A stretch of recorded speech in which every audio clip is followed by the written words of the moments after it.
Yo, Master Nero, Danman, Dallas, DJ Ranga. Yo, iyo yangu yekuda maraunzi. Rimwe zuva ndapinda mutaundi. Ndine zvimayusa nezvimapaunzi. Ndakanzwa geto rese rine saundi. Kuratidza uchaindi. Zvikanzi nemafanzi uya umbofaisa dhanzi. Ipapo ndiri mustanzi. Ndakabva ndatoita maplanzi. Ndichida kunzi ndiende kumuzanzi. Handina kuziva kune vanongorwadziwa neni mfunge. Vanenge vachingoti Nero atobudirira mfunge. Manje ndichavasona ini tunge mtunge. Handizvifunge mvunza kana ndunge. Kune vanongorwadziwa neni mfunge. Vanenge vachingoti Nero atobudirira mfunge. Manje ndichavasona ini tunge mtunge. Handizvifunge mvunza kana ndunge. Apa vazive takakura tiri mastriti kiti. Tiri mumastreets tichibhema widi. Zvedu isu tichitsomwa netsikidzi. Life yacho kaisinganakidzi. Asi Mwari vakapindira ndivo kamuridzi. Vakazondipa upenyu unovaraidzi. Vamwe vakungorwadziwa ndivo vayeka vanongorwadziwa. Vanongorwadziwa handina kuziva kune vanongorwadziwa neni mfunge. Vanenge vachingoti Nero atobudirira mfunge. Manje ndichavasona ini tunge mtunge. Handizvifunge mvunza kana ndunge. Kune vanongorwadziwa neni mfunge. Vanenge vachingoti Nero atobudirira mfunge. Manje ndichavasona ini tunge mtunge. Handizvifunge mvunza kana ndunge.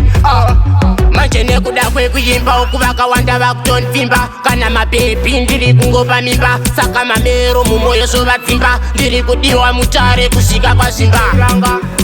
Iyo yangu yekuda maraunzi. Rimwe zuva ndapinda mutaundi. Ndine zvimayusa nezvimapaunzi. Ndakanzwa geto rese rine saundi. Kuratidza uchaindi. Zvikanzi nemafanzi uya umbofaisa dhanzi. Ipapo ndiri mustanzi. Ndakabva ndatoita maplanzi. Ndichida kunzi ndiende kumuzanzi. Handina kuziva kune vanongorwadziwa neni mfunge. Vanenge vachingoti Nero atobudirira mfunge. Manje ndichavasona ini tunge mtunge. Handizvifunge mvunza kana ndunge. Kune vanongorwadziwa neni mfunge. Vanenge vachingoti Nero atobudirira mfunge. Manje ndichavasona ini tunge mtunge. Handizvifunge mvunza kana ndunge. Apa vazive takakura tiri mastriti kiti. Tiri mumastreets tichibhema widi. Zvedu isu tichitsomwa netsikidzi. Life yacho kaisinganakidzi. Asi Mwari vakapindira ndivo kamuridzi. Vakazondipa upenyu unovaraidzi. Vamwe vakungorwadziwa ndivo vayeka vanongorwadziwa. Vanongorwadziwa handina kuziva kune vanongorwadziwa neni mfunge. Vanenge vachingoti Nero atobudirira mfunge. Manje ndichavasona ini tunge mtunge. Handizvifunge mvunza kana ndunge.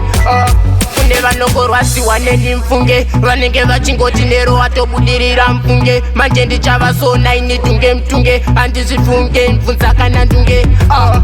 Manje nekuda kwekuimba uku vakawanda vakutonvimba. Kana mabhebhi ndiri kungopa mimba. Saka mamero mumoyo zvovadzimba. Ndiri kudiwa mutare kusvika kwazvimba.